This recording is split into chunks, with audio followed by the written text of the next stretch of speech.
Bonjour à tous, bienvenue dans Un autre regard du mois de mai. Heureux de vous retrouver. Ce mois-ci, c'est le mois de Marie, mais je vous retrouve de suite avec l'invité du mois qui est le Père Alain, directeur de la Maison Mère, et qui va nous parler de la devise du mois, aimer, c'est encourager et valoriser. À tout de suite.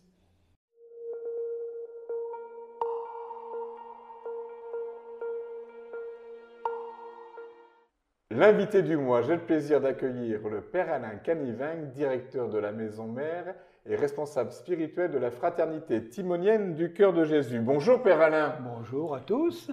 Très heureux de vous accueillir sur le plateau d'Un autre regard. Le dimanche, le 4e dimanche de Pâques, nous avons l'intention en Église de célébrer le dimanche des vocations. Et le pape François nous a laissé un très beau message et aujourd'hui, je vais un peu interroger le Père Alain sur sa vocation. Père Alain, comment perçoit-on l'appel de Dieu? Voilà une grande question. Sûr que je n'ai jamais entendu un appel téléphonique de la part du Seigneur, ou même de messages audiovisuels ou messages informatiques. Mais l'appel, je crois, c'est quelque chose qui se fait au fur et à mesure des jours, dans un engagement. Et pour moi, mon engagement, il était à Montpellier, puisque je suis originaire de Montpellier. Et depuis donc mon enfance, j'étais dans une œuvre de jeunesse à Montpellier. Et c'est là, à travers les activités, à travers les différents engagements, que petit à petit, j'ai perçu cet appel du Seigneur. Voilà. Merci. Alors, le pape François nous a écrit un très beau texte dans cette année de Saint-Joseph, où il nous laisse 3 mots importants. Le rêve, le service, la fidélité. Pour vous, qu'est-ce que cela veut dire aujourd'hui pour les jeunes qui se sentent appelés par le Seigneur? Voilà, alors ça peut paraître un peu étrange, mais le pape parle de rêve. Dans notre ministère de père de jeunesse, le rêve, nous en avons. Sinon, il y a longtemps qu'on aurait sans doute lâché ce ministère. Du rêve, il faut que nous en ayons, il faut que nous en avons. Le rêve de voir grandir des jeunes, le rêve d'accompagner des familles, le rêve de voir des jeunes qui deviennent de plus en plus amis de Jésus, ça c'est sûr. Voilà, c'est ça mon rêve aujourd'hui, d'accompagner. Merci. Et enfin, 3e question. Rêve. Voilà, rêve, pardon, il y a... Service, service et fidélité. Alors service, service, parce que nous nous sommes mis, parce que je me suis mis à la suite de Jésus, au service de Jésus, ce service, il prend tout un éclat, c'est-à-dire que c'est dans une vie de communauté, dans une vie fraternelle, c'est dans le ministère de père de jeunesse, que ce service, il s'exerce, au jour le jour, semaine après semaine, mois après mois et année après année. Cette année, d'ailleurs, ça va faire 40 ans que je faisais mon premier engagement dans la vie religieuse. Ça se fête, ça. Et j'ai commencé dans cette maison, à Andoum. C'est la plus belle maison timonienne.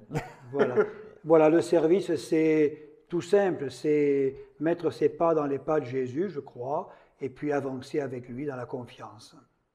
Il y a encore un terme, c'est celui de fidélité. Tout à fait. Voilà, c'est ça, la fidélité, c'est tenir contre vents et marées, avancer, faire un travail dans la durée. Dans nos œuvres, je crois que c'est ça, nous faisons un travail dans la durée. Il n'y a pas de choses, il n'y a pas de grand éclat, il n'y a pas des choses extraordinaires, mais c'est dans le quotidien et c'est dans l'ordinaire que nous essayons d'accompagner ces jeunes sur le chemin de la sainteté. Et c'est ça, je crois, la fidélité. Avec Saint Joseph, c'est la vie à Nazareth. Voilà, exactement. Enfin, la 3e question. Pour vous, Père Alain, aujourd'hui, être père de jeunesse, est-ce que c'est être le dernier dinosaure ou c'est continuer à graver Jésus-Christ dans le cœur des jeunes? Qu'est-ce que ça représente pour vous? Bien sûr, dans notre ministère de père de jeunesse, graver Jésus-Christ dans les cœurs, c'est notre but fondamental de l'œuvre. Voilà, c'est continuer à accompagner des enfants, des jeunes, des familles sur le chemin de la vie et le chemin de la sainteté. ma plus grande joie, eh bien, c'est de voir que des garçons, des filles grandissent humainement, spirituellement, arrivent à faire quelque chose un peu dans leur vie et réussissent dans la vie. Voilà. Merci.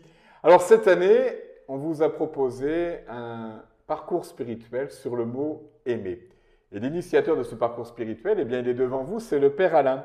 Alors chaque invité, eh bien, je le laisse un peu devant la caméra en lui demandant ce que veut dire pour lui la phrase du mois.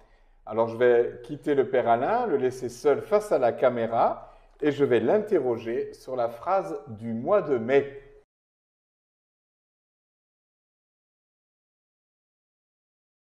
Alors, Père Alain, la phrase du mois de mai, c'est « aimer, c'est encourager, valoriser ». Qu'est-ce que cela veut dire pour nous? Déjà, ce terme d'encourager, il fait suite au mois précédent où nous disions ensemble que aimer, c'est offrir, c'est servir et c'est réveiller. Voilà. Offrir, c'est offrir bien sûr notre vie, c'est offrir de notre temps, c'est offrir de nos activités, c'est offrir de notre attention à l'autre. Mais aimer, c'est aller encore plus loin. Aimer, c'est encourager, c'est-à-dire donner du courage à l'autre. Nous savons bien que dans notre vie de tous les jours, eh bien, c'est pas toujours facile, en famille, avec les enfants, dans le milieu professionnel, dans le milieu relationnel, qu'il y a dans notre vie des hauts et des bas, bien sûr. Encourager, c'est donner du courage à l'autre, c'est l'accompagner, c'est marcher avec lui. Encourager, c'est dire à l'autre qu'il est important pour nous, qu'il compte pour nous, qu'il a du prix à nos yeux, c'est prendre une petite part de sa vie. Voilà, il me semble que c'est ça, encourager. Encourager, c'est mettre de la lumière dans le cœur et dans les yeux de l'autre. Voilà.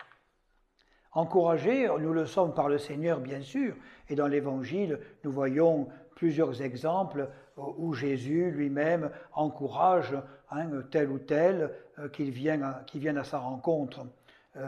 Il leur dit, prenez courage, votre foi vous a sauvés, allez marcher, allez de l'avant. Encourager, c'est dans l'Église aussi que nous la vivons. L'Église, c'est le lieu de la valorisation des uns par les autres, de l'estime pour chacun. Dans l'Église, chacun reçoit une dignité et une valeur. Dans ce mois de mai qui s'annonce, eh bien, nous allons faire route avec Marie.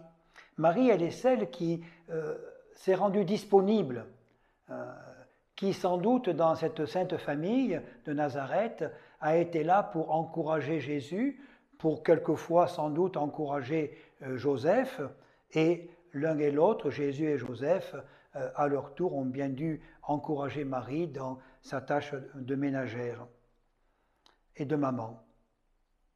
Je fais allusion dans cette lettre du mois de mai à l'action du potier, parce que nous sommes un peu nous-mêmes un peu comme dans les mains du Seigneur, un peu comme l'argile dans les mains du potier. Et j'aime bien cette expression. Il faut accepter de se laisser faire, il faut accepter de se laisser modeler. Rien ne peut empêcher le potier de faire de nous ce qu'il veut nous voir devenir.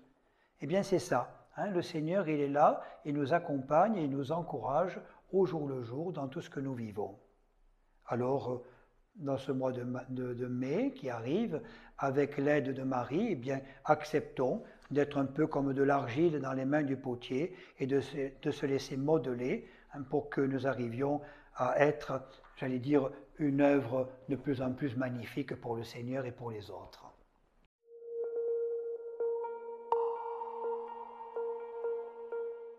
Merci Père Alain de ce beau témoignage. Grand plaisir de vous avoir accueilli sur notre petit plateau d'un autre regard. On se retrouve de suite pour l'agenda du mois.